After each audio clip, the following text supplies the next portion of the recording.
మన ప్రభు అయిన యేసుక్రీస్తు అతి శ్రేష్టమైన నామంలో అనుదిన దైవ కృపా కార్యక్రమాన్ని వీక్షిస్తున్న దేవుని బిడ్డలైన మీ అందరికీ ప్రత్యేకమైన శుభాలు తెలియపరుస్తూ ఉన్నాం. ఈ దినం ఈ మాటలు వింటున్న మిమ్మల్ని నా దేవుడు దీవించి ఆశీర్వదించునుగాక. సమూయేలు 2వ గ్రంథం 7వ అధ్యాయం 29వ వాక్యంలో, నా కుటుంబము నిత్యము నీ సన్నిధిని ఉండునట్లు దానిని ఆశీర్వదించుము అని దావీదు దేవునికి ప్రార్థన చేయడాన్ని గురించి ఇక్కడ రాయబడి ఉంది. ప్రియ దేవుని బిడ్డలారా, మరి మన కుటుంబాలు కూడా ఒక నిజమైన క్రైస్తవ కుటుంబాలుగా మార్చబడాలి అనేదే దేవుని యొక్క సంకల్పం. ఇక్కడ దావీదు తన కుటుంబాన్ని గురించి ఒక మంచి ఆలోచన కలిగి ఉన్నాడు. అందుకే దావీదు యొక్క కుటుంబం దినదినము కూడా వర్ధిల్లుతూ వచ్చింది. దావీదులో ఉన్న ఆశను బట్టి ప్రభువు కూడా అతన్ని ఆశీర్వదిస్తూనే ఉన్నాడు. దీనస్థితిలో ఉన్న దావీదును దేవుడు జ్ఞాపకం చేసుకుని ఒక ఉన్నతమైన సింహాసనాన్ని అనుగ్రహించాడు. కారణం ఏమిటంటే దావీదు తన హృదయంలో ఒక మంచి ఆలోచన కలిగి ఉండటమే. ప్రియ దేవుని బిడ్డలారా, మరి దేవుని సన్నిధికి వెళుతున్న మన జీవితాల్లో కూడా దావీదులో ఉన్నటువంటి మంచి ఆలోచనను మనం కలిగి ఉండాలి. అప్పుడే ప్రభువు మన కుటుంబాలను వర్ధిల్ల చేస్తాడు. ఈ లోకంలో ఒక నిజమైన క్రైస్తవ కుటుంబాలుగా, నిజమైన దేవుని బిడ్డలుగా మనం జీవించగలుగుతాం. దావీదు ఈ రీతిగా ఆశీర్వదించబడడానికి గల కారణం ఏమిటి అని మనం ఆలోచన చేస్తే, దావీదును గురించి దేవుడే మంచి సాక్ష్యం ఇస్తున్నాడు. అంతేకాకుండా తన శత్రువైనటువంటి సౌలు కూడా ఒక మంచి సాక్ష్యాన్ని ఇస్తూ ఉన్నాడు.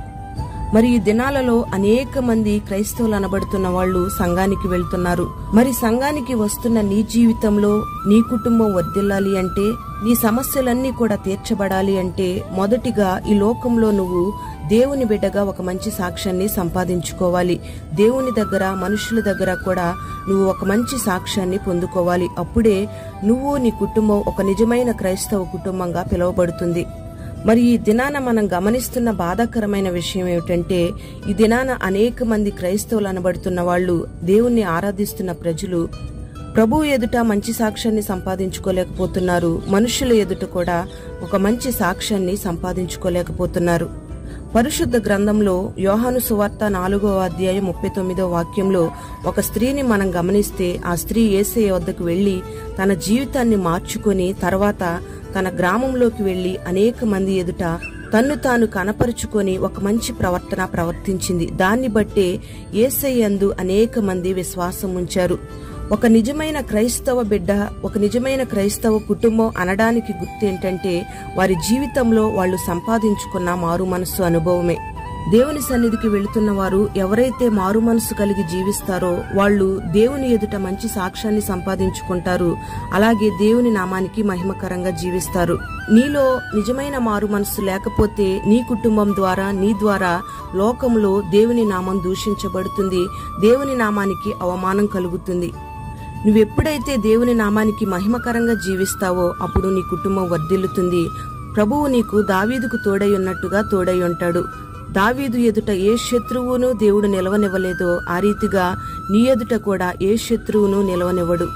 మరి ఈ దినాన నీ జీవితంలో నువ్వు ఒక మంచి సాక్ష్యాన్ని కలిగి ఉండగలిగితే, నీ కుటుంబాన్ని పాడు చేయడానికి, నీ కుటుంబానికి నెమ్మది లేకుండా చేయడానికి ఏ శత్రువైతే నీ కుటుంబం ఎదుట నిలవబడి ఉంటాడో ఆ శత్రువును నీ ఎదుట నుండి ప్రభువు తన బాహుబలంతో తరిమివేస్తాడు.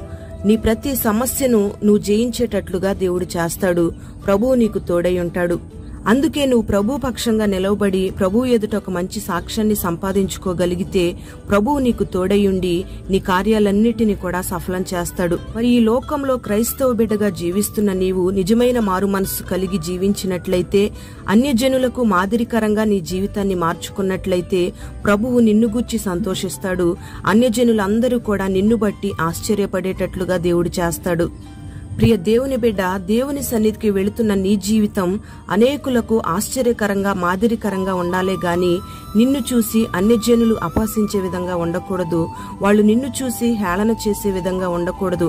వీళ్ళు మందిరానికి వెళ్లినా ఒకటే, వెళ్లకపోయినా ఒకటే అనే మాట నీ కుటుంబాన్ని గూర్చి వారు పలకకుండా ఆ రీతిగా నువ్వు జీవించగలగాలి.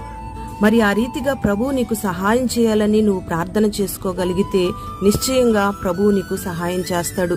దావీదు వలె నీవు, నీ కుటుంబం నిత్యము దేవుని సన్నిధిలో ఉండాలని ప్రార్థన చేసుకోగలిగితే, నీలో ఉన్న ఆశను బట్టి దావీదుకు దేవుడు తోడై ఉన్నట్టుగా నీకు తోడయుండి దీనస్థితిలో ఉన్న నిన్ను లేవనెత్తి దేవుడు నిన్ను అనేకులకు ఆశీర్వాదకరంగా మారుస్తాడు. మరి అట్టి కృపను ఈ దినాన దేవుడు నీకు దయచేయునుగాక. ప్రార్థన. పరిశుద్ధుడైన తండ్రి, ప్రేమ కలిగిన దేవా, నీకు స్తోత్రం చెల్లిస్తూ ఉన్నాం. ఈ దినాన ఈ మాటలు విన్నని బిడ్డలందరినీ కూడా మీరు పేరు పేరున దీవించండి.